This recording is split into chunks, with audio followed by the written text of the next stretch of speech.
دیگه، من یه پسر ناخون درست میکنه. به نظرم پسری که به خودش میرسه 10 قدم از اون پسری که به خودش نمیرسه جلوتر وایسه. 10 قدم فاصله تا کونی شده. تو میخواستی به من بدی، من میخواستم به تو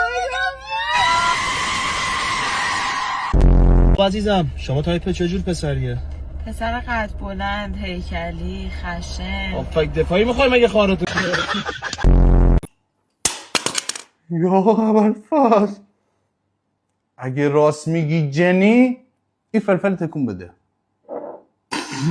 اسکلینگ نمک.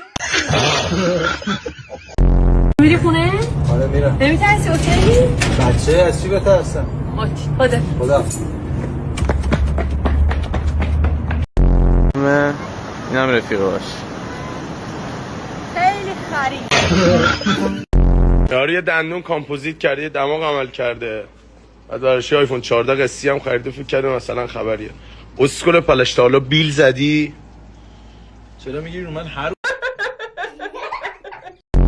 اعتبار که داشته باشی تو بازار بهت میدن جنس گونی. بیا برو بابا بچه کن.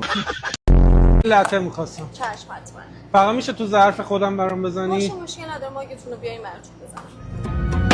وسط این خیابونا